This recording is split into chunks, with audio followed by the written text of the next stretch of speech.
Separamos nessa noite, para mim e para a sua devoção, um tema um tanto quanto redundante no contexto evangélico, porque quando nós falamos Jesus Cristo, esse nome tem poder, é uma frase um tanto quanto repetida e adotada dentro do linguajar cristão, o linguajar evangélico. Fizemos questão de trazer esse tema justamente para chamar a minha e a sua atenção, pois tudo aquilo que entra para o secular, entra para o hábito, entra para a adoção de linguagem, entra para a expressão um tanto quanto rotineira, começa a perder, corre o risco de perder um pouco da sua essência. Lá no passado, bem lá no passado, no Novo Testamento, nos tempos apostólicos, o apóstolo Paulo diz: ninguém diz que Jesus é Senhor se não for pelo Espírito Santo de Deus. A palavra Senhor, ela, no decorrer do tempo, foi adotada e assimilada em algumas línguas, em algumas culturas, e ela perdeu aquela essência, ela perdeu aquela singularidade do seu significado. Hoje, o Senhor José, o Senhor Antônio, enfim, passa a não ter muito sentido. E assim eu e você corremos o risco de também nos referirmos ao Senhor Jesus Cristo sem entendermos com tamanha profundidade o significado dessa afirmação quando nós declaramos Jesus Cristo como Senhor. Atos capítulo 19, de 13 a 16 é o texto que separei.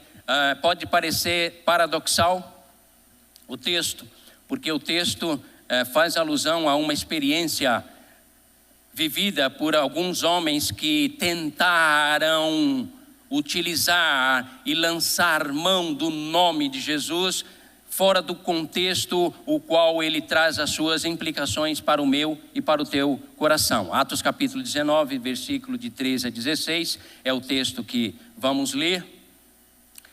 E logo em seguida eu quero fazer também algumas considerações em um outro momento onde equivocadamente o povo de Deus lançou mão de algo que continha o poder de Deus, mas no entanto foi lançado mão de forma equivocada e esse poder não se manifestou na vida daquelas pessoas. Isso é muito importante para mim e para a sua vida, porque eu e você, aliás, o Evangelho de Jesus Cristo não é fundamentado em terminologia de marketing. O Evangelho de Cristo Jesus, ele precisa ser vivenciado, assimilado, incorporado às nossas vidas e não apenas proclamado, profetizado ou utilizado como uma forma de expressão sem nenhum sentido real para a minha e para a sua vida. Acompanhe-me, por favor. Atos 19, de 13 a 16, nos diz assim: alguns judeus que andavam expulsando espíritos malignos tentaram invocar o nome do Senhor Jesus sobre os endemoniados, dizendo: em nome de Jesus. Presta atenção no texto, o que esses homens estavam fazendo, tá?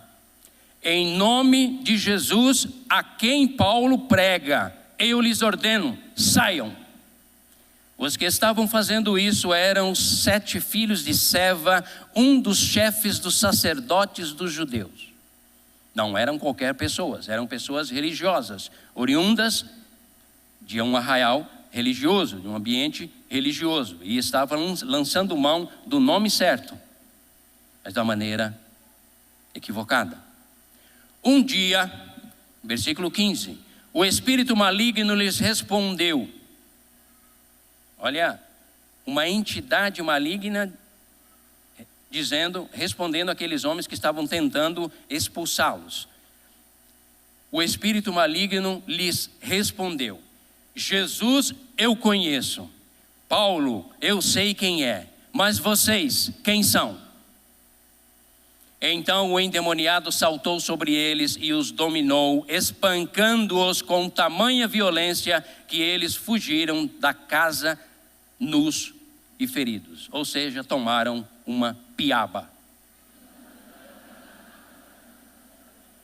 para você entender claramente. Vamos orar, queridos? Vamos orar? Porque eu gostaria, e essa é a nossa proposição nessa noite, que você saísse daqui lançando mão deste nome, que está acima de todo o nome, mas na autoridade dele, sobre a unção que lhe é peculiar. Feche seus olhos, vamos orar. Deus eterno, obrigado pela tua palavra. Ela nos ensina a como vivermos o nosso dia a dia de maneira a esboçarmos e a experimentarmos a exuberância do teu evangelho. Deus amado, a tua igreja está reunida nesta noite e aqueles que nos acompanham pela internet. E nós gostaríamos de sair daqui nesta noite revestidos da autoridade do nome forte e poderoso do teu Filho Jesus Cristo, sendo ministrado, tendo a ministração da tua palavra nos nossos corações, para que nós, sendo revestidos pelo poder e autoridade do nome de Jesus, vivamos a exuberância do teu evangelho. Ó Deus amado, quantos de nós estamos apanhando, não apenas das entidades demoníacas que há no mundo, mas apanhando das nossas emoções, apanhando das nossas frustrações, vivendo tantas desilusões, mesmo assim, lançando mão do teu nome. Que o teu nome nesta noite se levante acima de todo e qualquer nome e se estabeleça como Deus, Rei soberano sobre as nossas vidas, e assim saiamos daqui com uma proposta nova para vivermos um novo tempo na experiência com o Senhor, com o teu evangelho, com a tua palavra e com o teu poder. Nos abençoe nesta noite, nos dê a unção do teu Espírito Santo, purifica-nos e cobre-nos com o sangue de Jesus, para que nenhum pecado nos impeça de sermos abençoados nesta noite. É a nossa oração e a fazemos em nome de Jesus. Amém e amém. Já há um texto para você acompanhar comigo o raciocínio, porque não é novidade isso. Há um texto, um relato bíblico lá em 1 Samuel, capítulo 2, do versículo 12 até o capítulo 4, de 1 a 21, onde eu e você podemos encontrar uma experiência bem próxima, bem similar a essa experiência vivida por esses homens. E que experiência é essa? Um homem chamado Eli, sumo sacerdote, desenvolvendo a sua atividade religiosa e tendo a arca da aliança em Siló, aonde a arca representava a presença de Deus, e aquele homem sacerdote tendo acesso a tudo aquilo que Deus lhe proporcionava na sua liderança espiritual, mas com todo o acesso que ele tinha ao poder e à autoridade de Deus, ele, no entanto, por agir de forma equivocada, ele faz concessões ao erro, não corrigindo a rota da sua própria família. E mesmo com todo o acesso, toda a autoridade que Deus lhe proporcionava, tendo-o escolhido como sacerdote, e os seus filhos, Ófine e Finéias, você pode ler esse texto na sua casa.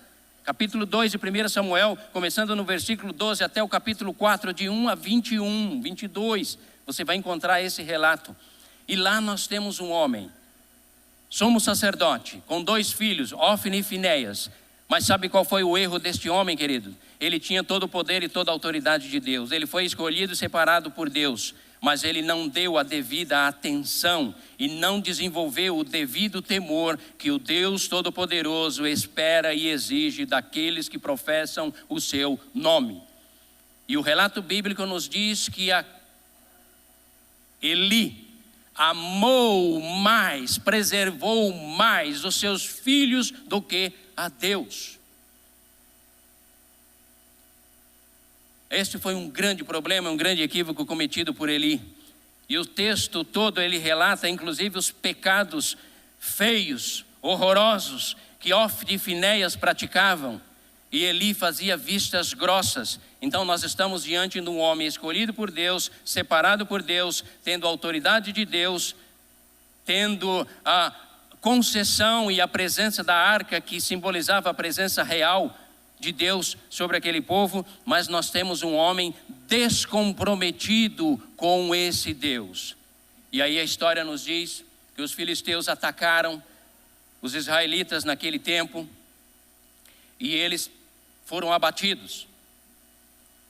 Como eles tinham uma arca, assim como eu e você temos o nome de Jesus, mas quando somos abatidos, invocamos o nome de Jesus, às vezes totalmente fora de contexto, porque não temos nenhum compromisso com Ele, efetivamente, já não entendemos claramente o quanto Ele significa Senhor. E aqueles homens então foram até Siló, mandaram descer a arca, porque com a arca a vitória é certa. Com a arca da aliança que representa a presença de Deus, a vitória seria certa. A vitória do povo de Deus estava garantida, porque muito embora não levasse em consideração nem mesmo os sacrifícios que eram ofertados, porque aqueles homens, Ofni e Finéias, que são os 2 filhos de Eli, tiravam o melhor das ofertas para si, preocupados com o seu prazer e a sua satisfação, e negligenciavam a prioridade ao Deus Todo-Poderoso. Mas isso não importa, porque nós temos a arca. Com a arca nós estamos garantidos. E aqueles homens então receberam a arca da aliança, e quando ela chegou, diz o texto, você vai ler, você vai confirmar tudo isso que eu estou dizendo, o povo se alegrou muito, o povo ficaram assim, extasiados, houve um culto avivado naquele momento, houve sapatinho de fogo, o povo saltou e louvou a Deus, porque afinal de contas a vitória está conosco, a arca está conosco, a vitória já nos está garantida, e foram para a batalha. E por incrível que pareça, amados, sendo escolhidos por Deus, tendo toda a autoridade de Deus, tendo a presença de Deus, aqueles homens foram mais uma vez esmagados, derrotados, humilhados, e inclusive a arca da aliança foi levada refém. E quando um povo vencia o outro, significava que o seu Deus era vitorioso, e o Deus derrotado, do povo derrotado, era um Deus derrotado. E aquele povo então, os filisteus levaram a arca. Não apenas isso, morreram Ofni e Finéias, os 2 filhos. E não apenas isso, um mensageiro volta para a cidade para trazer a informação para Eli, o sumo sacerdote, que já estava velho, obeso. Você vai ler tudo isso no texto, com 98 anos de idade.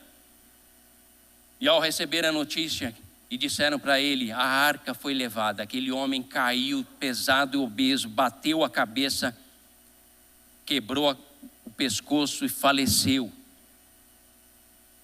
A esposa de Finéias estava grávida. Ao receber a notícia do falecimento do seu marido, do seu cunhado, do seu sogro, ela entrou em estado de parto e nasceu um menino. E a angústia foi tão tremenda, amados, que tentaram comunicar à esposa de Finéias que ela dera à luz a um menino, porque ela também estava em processo de falência. E ela, a única coisa que ela disse, coloque o nome dele de Icabode. Sabe o que significa Icabode, amados? A glória do Senhor se foi. A aliança foi levada. A vergonha e o opróbrio agora nos assola, porque a glória do Altíssimo foi levada juntamente com a arca.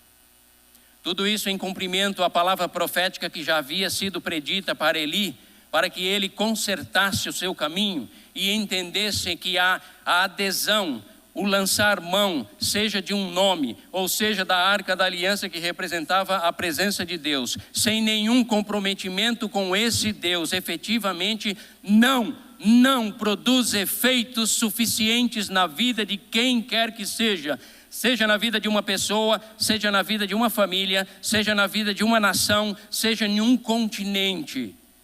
O Deus Todo-Poderoso sempre fez questão de convidar o seu povo para um relacionamento real, sincero, objetivo, concreto, definido e prático.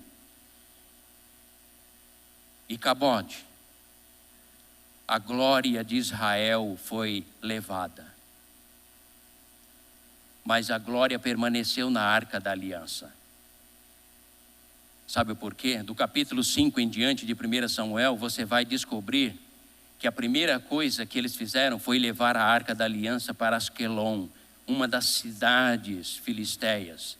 E ao chegar ali, como foi uma arca que representava o Deus Israel e foi um povo derrotado, eles a colocaram no templo de Dagon, bem em frente à imagem de Dagon.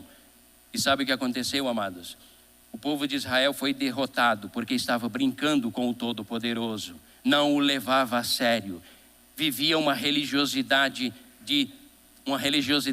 nominal, normativa, dogmática, ritualista e não um relacionamento real e verdadeiro com o Todo-Poderoso. Mas a Arca da Aliança continuava com o mesmo poder e a mesma autoridade.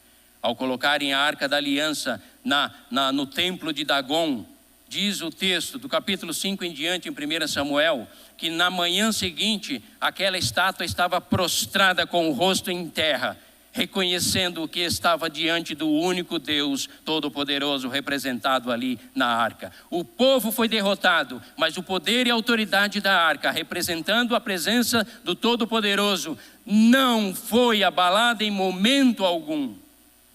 Insistiram de novo, levantaram a estátua, colocaram diante da arca. No dia seguinte, a estátua estava prostrada de novo, com as suas mãos e a sua cabeça decepada. Deus deixando claramente um recado para toda a humanidade. Mesmo que o meu poder e a minha autoridade não estejam sobre a vida de nenhum de vocês, eu continuo sendo Deus Todo-Poderoso. Mesmo que cada um de vocês me invoquem, mas vivam na maioria das vezes e do tempo existencial seu aqui na terra, debaixo de fracasso e derrota, o meu nome continua sendo louvado e exaltado. A grande proposta, o grande ensinamento que encontramos tanto em 1 Samuel, nessa história que relatei, como na história evidenciada aqui por esses homens, experimentado, é que o perigo de tornar-nos crentes nominais, crentes normativos, crentes habituados a jargões evangélicos, crentes habituados à linguagem religiosa, não corresponde, amados, a uma vida de poder e autoridade. Não corresponde.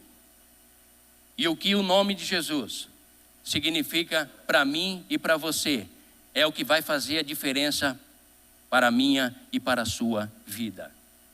Nunca em toda a história da igreja, mesmo com toda a tecnologia e com todo o acesso à informação, o povo de Deus, eu e você, e isso nos preocupa como pastores, como líderes, como pessoas que querem não apenas adquirir 32 mil metros, mas pessoas que querem adquirir 32 mil metros para abençoarmos o mundo, levantando a bandeira do nome poderoso de Jesus Cristo, Rei da Glória, o soberano, o único Deus, a quem toda a humanidade se prostrará um dia.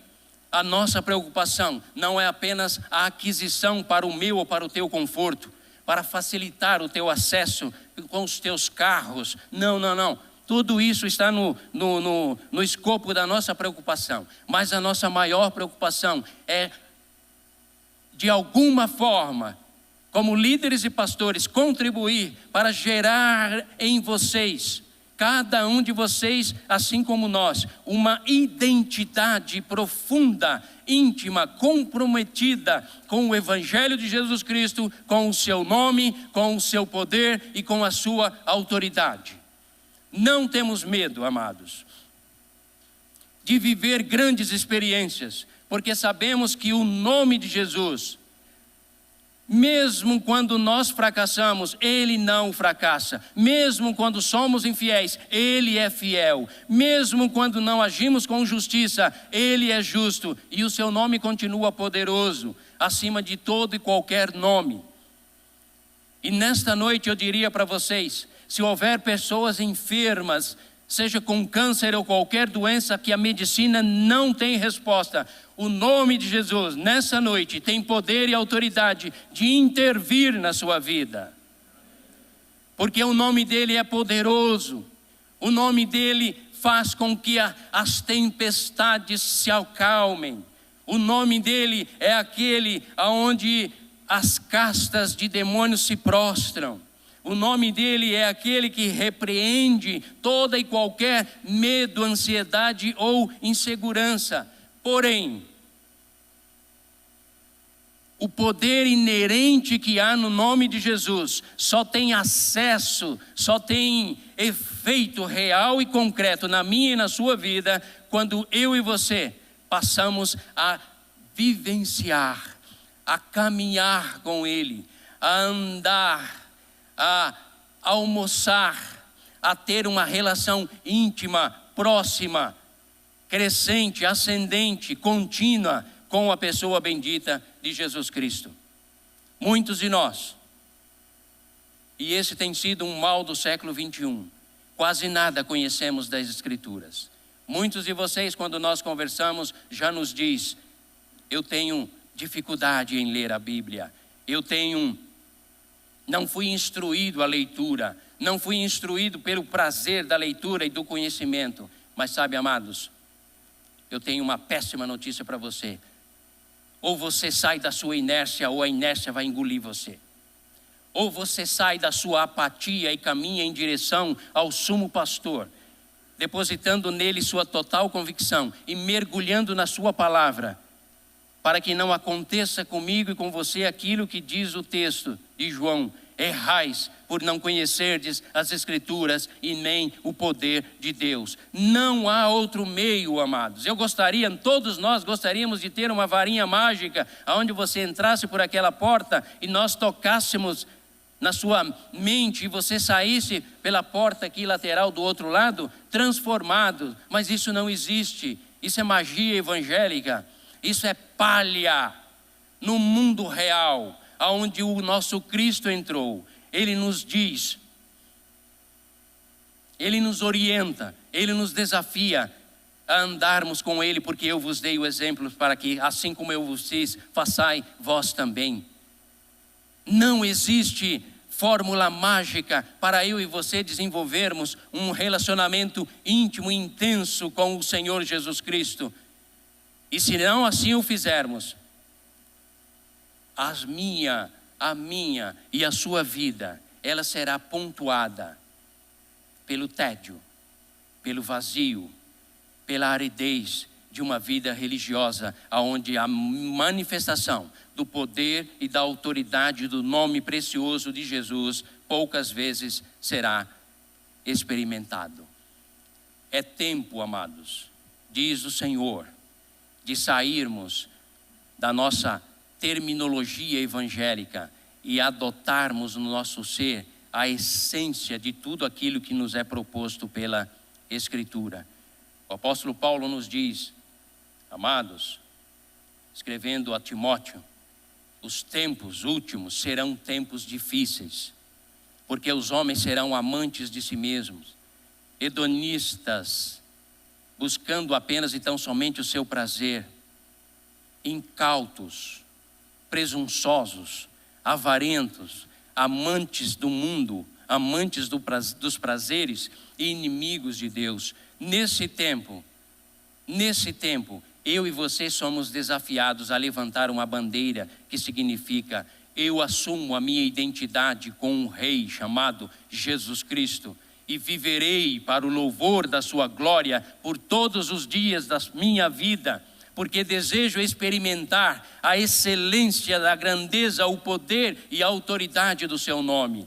Desejo experimentar a manifestação da sua autoridade, não apenas na possibilidade de uma ministração extraordinária, de milagres, sinais e prodígios, mas eu preciso, como um homem casado, como uma mulher casada, como um filho ou uma filha, eu preciso viver a exuberância do Evangelho, porque o nome de Jesus é um nome que está acima de todo o nome e tem o poder e a autoridade de dar, de gerar, de produzir na minha alma toda a convicção, toda a certeza, toda a estabilidade a qual as circunstâncias externas tanto tentam me roubar.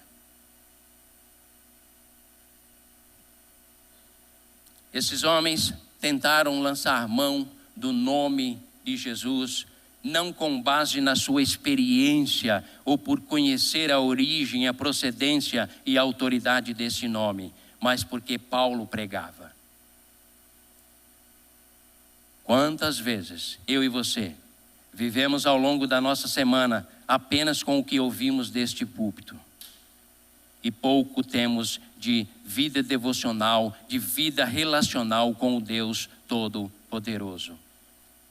Dessa forma, queridos, eu e você, embora tenhamos acesso a toda a autoridade do nome de Jesus, embora tenhamos o conhecimento, mas não conseguiremos assimilar e tornar, equacionar tudo isso para se transformar em algo real na minha e na sua vida. Por mais que vamos e voltamos aos cultos que realizamos nos domingos, se você depende apenas e tão somente disso, não tente encarar uma entidade. Aliás, eu diria, não tente encarar nem ao menos as tuas emoções, porque você não vai conseguir administrar. Não tente encarar as tuas decepções ou os grandes desafios que a vida nos coloca, porque todos eles, para obter vitória, para ser uma pessoa estável, abençoada, uma pessoa definida, objetiva, realizada, você precisa da autoridade do nome poderoso do Rei da Glória, Jesus Cristo. Levantar essa bandeira de forma nominal não traz resultados positivos. Levantar essa bandeira por conhecimento intelectual, levantar o nome de Jesus apenas pelo conhecimento intelectual, não traz efeitos positivos. Levantar esse nome apenas achando que ele, por ter um sentido místico, pode te trazer algum tipo de autoridade, não o faça, porque não acontece. Para que a autoridade do nome de Jesus, de fato, produza o efeito, cuja autoridade deste nome está contido, é preciso que eu e você sejamos homens e mulheres cada vez mais comprometidos com o Deus Todo-Poderoso, com a sua palavra, com a sua igreja, com uma vida de devoção, com uma vida aplicada a uma busca constante do conhecimento e do relacionamento com o Senhor Todo-Poderoso e o seu Filho Jesus Cristo. Esses homens tomaram uma grande surra. Alguns chamariam de o crente que tomou um couro de Satanás. Mas eu diria para todos vocês, as entidades podem não estar atacando a minha ou a sua vida porque temos o Espírito Santo de Deus. E isso impede-nos de que elas tenham acesso e possam possuir ou perturbar por um longo tempo. Essa não é a nossa preocupação. A nossa preocupação como líderes e como pastores é: qual o efeito real do nome de Jesus, da sua obra, da sua missão, para a sua vida pessoal, para as tuas emoções, para os teus sonhos profissionais, para o teu casamento. Hoje nós cometemos um erro tão bizarro, que somos capazes de, como família, até mesmo como um casal, como já presenciamos, estarmos nos degladiando, estarmos nos afrontando um ao outro e ainda dizendo: em nome de Jesus, digo isso, em nome de Jesus, digo aquilo. Amados, Êxodo capítulo 20, versículo 7 diz assim: não tomarás o nome do Senhor teu Deus em vão, porque eu sou o Senhor e zelo sobre o meu nome. E hoje, equivocadamente, nós estamos lançando mão do nome de Jesus para todo e qualquer situação banal, secular, sem nenhum sentido. Você vai dar vacina no seu cachorrinho amanhã? Voa em nome de Jesus. Você vai trabalhar amanhã, você vai comprar, você vai trocar o seu carro? Voa em nome de Jesus. Amados, quando isso acontece, significa que nós estamos banalizando o nome que está acima de todo e qualquer nome. Então, pastor, não vamos mais usar o nome de Jesus? Sim, vamos usar o nome de Jesus quando levantamos as nossas mãos e dizemos: Senhor, Rei da Glória, eu estou querendo construir a minha vida de uma forma sábia, de uma forma abençoada, de uma forma a obedecer as tuas orientações e a tua palavra. Em nome de Jesus, tem misericórdia de mim e me abençoe neste projeto. Não se espera que anulemos ou que venhamos a negar o nome de Jesus. Não, absolutamente. Esse nome está acima de todo nome e ele precisa ser anunciado e será anunciado em todos os cantos da terra. O que se espera é que nós compreendamos que esse nome é sublime, elevado, e ele tem poder, ele tem autoridade. Por isso nós podemos orar por uma pessoa enferma. Você pode orar com alguém que está se rendendo a ele, como eu fiz ontem, ao visitar uma pessoa, sendo bem objetivo e direto. Você quer entregar sua vida a Cristo Jesus? Faremos uma oração em nome dele e haverá alegria nos céus por um pecador ou uma pecadora que se arrepende. E graças a Deus que a pessoa disse: sim, eu quero Jesus Cristo. Então nós invocamos o nome de Jesus para que todos os pecados daquela pessoa fossem perdoados, para que ela recebesse o Espírito Santo de Deus e compreendesse que só há salvação, porque não há salvação em nenhum outro nome dado entre os homens debaixo dos céus ou sobre a terra. Não há salvação. Portanto, amada igreja, a minha proposta nessa noite é: continue a invocar o nome de Jesus, entendendo a significância do seu nome, mas ao mesmo tempo, busquem cada vez mais conhecer por que esse nome está acima de todo o nome. Porque ao nome de Jesus se dobrará todos os joelhos nos céus e na terra, e todos confessarão que Ele é Senhor, para a glória de Deus Pai. Portanto, que haja em vós, diz-nos Paulo em Filipenses, o mesmo sentimento que houve em Cristo Jesus. Colossenses capítulo 3, do versículo 1 em diante, nos convida a vivermos de forma diferenciada, quando ele nos diz assim: portanto, cada um de vocês que não se pertencem mais, cada um de vocês que renderam-se a um senhorio eterno e absoluto, cada um de vocês, portanto, que já ressuscitaram com Cristo, buscai as coisas que são de cima e não as que estão da terra. Pensai nas coisas que estão do alto, porque todos vocês que estão me ouvindo já estão mortos. Não tentem viver a vida que Deus não construiu para que você viva. Viva a vida que Deus estabeleceu para que eu e você vivamos. E essa vida está no seu Filho. Quem tem o Filho de Deus tem a vida. Quem não tem o Filho de Deus está tentando viver, mas não desfruta da vida, porque nele está a vida, e no seu nome há todo o poder e autoridade para desvendar os teus olhos, iluminar o teu coração, ampliar o teu horizonte, para que tu vivas plenamente, porque eu vim para dar-vos vida, diz Jesus, e vida em abundância. Amém, igreja? É isso que o nome de Jesus significa. Não apenas algumas palavras balbuciadas ou verbalizadas religiosamente, sistematicamente. Não. O nome de Jesus, para mim e para você, passará a ter um exercício de poder e autoridade, o qual lhe é inerente. Mas ele está ansioso, dizendo: as minhas mãos estão estendidas, desejosas de abençoar o meu povo.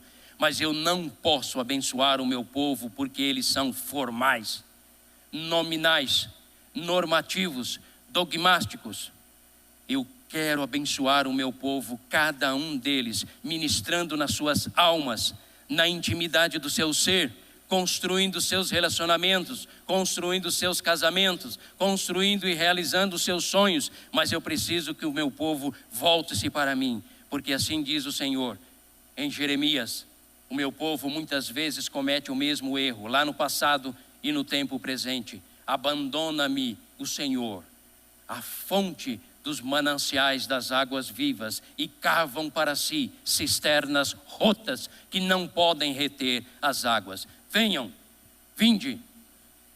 Isaías 55, comprai de mim vinho, leite, aquilo que é bom e agradável para a tua alma, porque eu sou o Senhor, e não quero que tu invoques o meu nome na formalidade da tua religião. Eu quero ser o teu Deus, e eu quero que tu sejas o meu povo, o meu filho, a minha filha, e assim você vai me conhecer, porque eu, o Senhor, diz o Senhor dos Exércitos, me deixarei conhecer por vocês, e vocês saberão e experimentarão a minha bondade, a minha fidelidade, o meu amor, o meu cuidado, e viverão a exuberância do poder e autoridade deste nome, Jesus Cristo.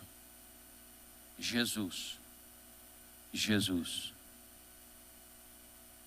Quando Saulo ia de Jerusalém para Damasco, ele se encontrou com Jesus. Mas não foi a luz que impactou ele. Não foi o fato dele cair ao chão. Não foi o impacto abrupto que ele experimentou. O que impactou Saulo, que mudou o nome dele para Paulo e mudou o curso da sua história, foi no momento em que ele disse: quem é, Senhor? E esse nome que está acima de todo nome: eu sou Jesus, a quem tu persegues. Paulo, ao ouvir esse nome, o seu coração foi triturado e ele foi transformado e se tornou Paulo de Deus, o homem que diz: porque eu não me envergonho do evangelho de Jesus Cristo, porque é o poder de Deus para a salvação de todo aquele que crê. Primeiro do judeu e também do grego, porque nele se revela a justiça do Pai. Esse nome, como você tem usado? De forma corriqueira ou de forma singular? Quando eu digo Jesus, o que vem ao teu coração? Quando eu digo Jesus Cristo, o que pulsa na tua alma e no teu ser? A vontade do Pai nesta noite é que eu e você saiamos deste lugar para abençoar o mundo com a autoridade e o poder do nome que está acima de todo o nome: Jesus, o Filho do Deus Todo-Poderoso. E assim nós caminhamos para o nosso encerramento, desejando grandemente, queridos, um profundo sentimento no nosso coração, que eu e você, ao ouvir esse nome, a esperança volte. Ao ouvir esse nome, o vigor retorne. Ao ouvir esse nome, o teu coração bombeie mais sangue para o teu corpo batendo forte. Ao ouvir esse nome, você se sinta filho e filha do Deus Todo-Poderoso, o qual Ele deseja usar como instrumento da sua graça, da sua bondade, do seu amor e da sua generosidade. Vamos ouvir uma canção?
havia explicação para um carpinteiro ter tanto louvor da multidão.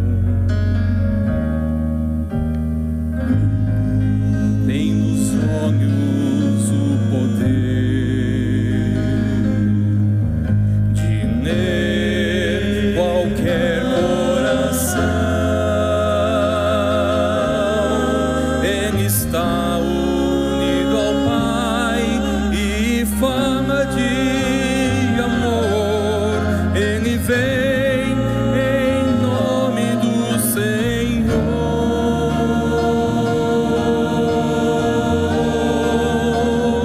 Há poder em teu nome, Jesus. Há esperança em teu nome, Jesus. Temos força em teu nome, Jesus. Bendito és tu, Jesus, pois tu és o Senhor.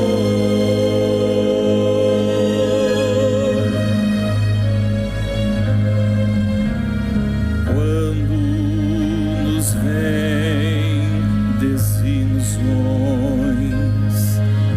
e a nossa vida se desfaz, mesmo em meio a tanta dor, ainda existe a paz, crendo no nome do Senhor.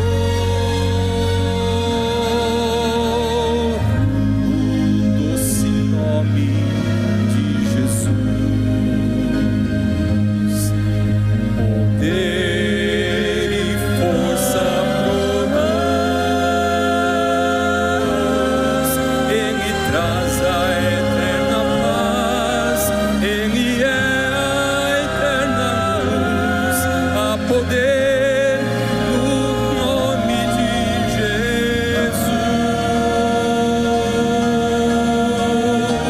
Cante conosco. Há poder em teu nome, Jesus. Há esperança em teu nome, Jesus. Temos força em teu nome, Jesus. Bendito és tu, Jesus, pois tu és o Senhor. Teu nome será louvado para sempre. Criador, Redentor e Rei.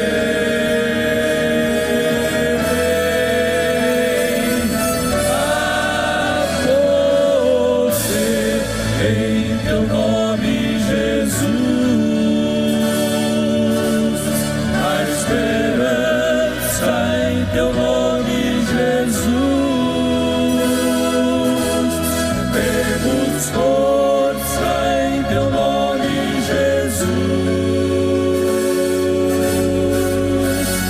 Bendito és tu, Jesus.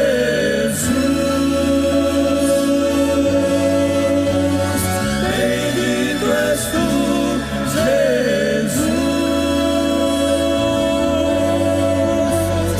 Bendito és tu, Jesus, pois tu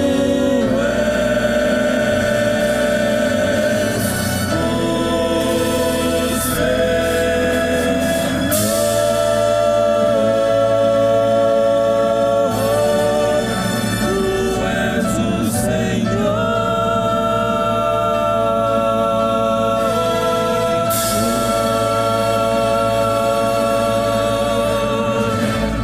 Amém. Amém. Glórias a Deus.